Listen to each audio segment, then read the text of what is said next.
It is just one of those institutions in San Antonio in South Texas, Morgan's Wonderland. And today it was revealed by the CEO and the founder that it would not be opening this year because of the coronavirus. We are joined live now by Gordon Hartman. Gordon, how tough a decision was this to make to not open Morgan's Wonderland this year? Steve, it was probably one of the toughest decisions I've ever had to make. And it wasn't just me making it. I want to tell you that there were a lot of people who were involved in this process because we talked to as many experts as we could, because Morgan's Wonderland being an ultra accessible, fully inclusive facility, also with the water park, we offer something different because of who we are and what we do. And so we wanted to make sure we picked up every rock, if you will, and said, is there some way we can make this happen? And after a lot of discussion, there's no way we could be true to who we are, and that is to ensure that 100% of the population could enjoy what we offer on a consistent basis, those with and without special needs joining together and play. Could we accomplish that? And we were never able to find that magical answer. And so for that reason, we had to make the decision that in 2020, based on COVID-19, we had to say time out right now. Yeah, and for some people who've never been to Morgan's Wonderland, hands-on experience is such a big part of what happens for those with and without special needs. Well, that's exactly right. I mean, the idea is, when you think about COVID-19, that says keep a distance. Morgan's Wonderland, Morgan Inspiration Island, everything we do is about coming together and having fun and learning from each other, whether you have special needs or not. And out of all the people who come in, about a quarter of the folks have special needs, 3/4 do not. And the beauty of it is everyone joining together. But when you look at the fact that many times those with acute special needs do attend Morgan's Wonderland, we would have to tell them no based on the circumstances. And we don't use the word no at Morgan's Wonderland. It's about everything as possible. And so for that reason, there was no way we could continue with what we're about under the current situation. You have a huge expansion, too, of what I guess I would call the Morgan's Wonderland footprint with the camp and with the sports complex. What does this mean for the future of those endeavors and Morgan's Wonderland? Steve, we had a meeting today with all the folks and went over everything as to how we're going to move forward. And I can tell you that I think we're going to be stronger and better from all this. This gives us an opportunity to just really put focus on some things that we've been talking about, but now we'll make sure we implement. It'll also allow us to look at things maybe that are different, but actually in the long run will be positive. But we're continuing, we're finalizing the new Morgan's Wonderland sports facility. In early 2021, we will open Morgan's Wonderland Camp, and we will also begin construction next year of the Multi-Assistance Center at Morgan's Wonderland, which is a 165,000 square foot multi-assistant facility to assist those with special needs.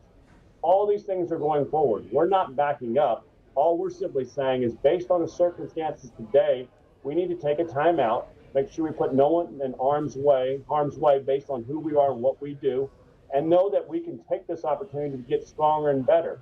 That's what we're going to do here. I mean, there's so much where we are today versus where we'll be in 2 years based on all the things that we have going right now and will be starting very soon. And so Morgan's Wonderland and the whole concept of inclusion and ultra accessibility is about ready to take a multiplier effect in this community to help people from all over, not just this country, but this world. And so, as I've always said, we're just getting started, and none of that is being delayed, Steve. What does it mean for the employees? I know you have a lot of volunteers who work out there, but I also know you have some members of the special needs community who work at Morgan's Wonderland and just some people employed there. What does it mean for employees? Are we talking layoffs, furloughs?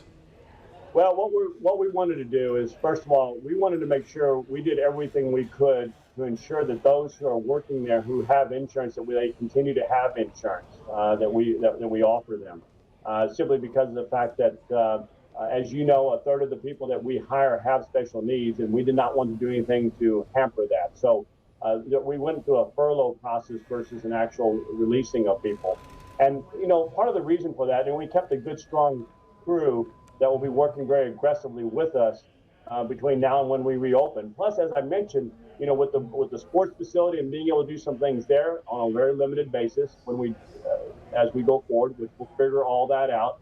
And then as we open the camp, so there's a lot of things going on, and there's a lot of people we need to make all those things happen. And so this wasn't we locked the padlock today and walked off. This is a redirection, a reapproach, but to bring people into Morgan's Wonderland and Morgan's Inspiration Island would simply not be the right thing to do.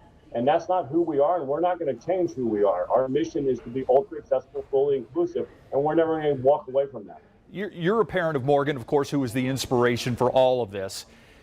How has she been dealing with the pandemic, and what are you hearing from people today about the decision not to open this year? Well, with your question, it gives me an opportunity to tell you how proud I am of Morgan.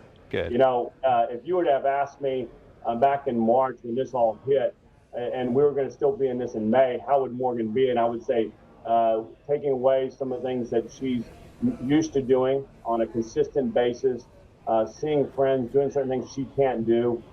It's been tough for her, but she's handled it like a champ. And I've had an opportunity to talk to parents and grandparents and caregivers during this period. And, you know, the thing I find that's most interesting, Steve, is that the attitude is absolutely incredible. They recognize this is a little bump in the road. This is not a long-term thing, and we'll get through it. And people with special needs many times rise above what expectations are, and we're seeing that right now in this community. With my daughter, who I'm very proud to say, but also with so many in this community who are really just being absolutely incredible. Yeah, I mean, they just enjoy life, and that's the thing. That's the thing I know I admire about Morgan is whenever I see her, she's just excited to be there in that moment, and that's something that I think we could all learn from. She has quite a charisma and a smile that never stops. That's for sure. That's for sure. All right, what's your final message? What do you want people to take from this conversation, from this decision today? I mean, you're also a businessman, and you take contributions, obviously donations at Morgan's Wonderland. I mean, the environment we're in and where we're heading. What do you want people to take from this conversation?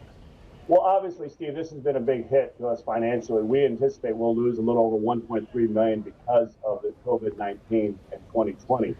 That is not a good thing because of the fact that we have been working very hard for a rainy day, and I can tell you it's pouring right now, and taking money out of that, which will basically deplete any funds that we had available for a rainy day. But that's okay. We'll find ways, and here's why I'm very confident. This community, and not just this community, but people from around this country and literally around this world participate with us.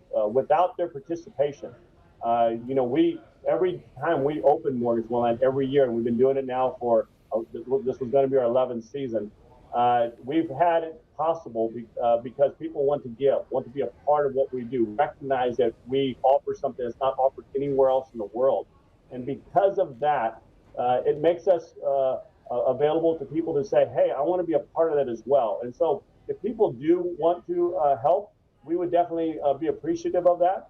But also, I want to let them know that we are going to be back. We're going to be stronger because of the fact of the things that we talked about and the fact that that's how we do things. And the special needs community is strong, but not just the special needs community. Those who don't have special needs have come together in such a way of acceptance of what we are about.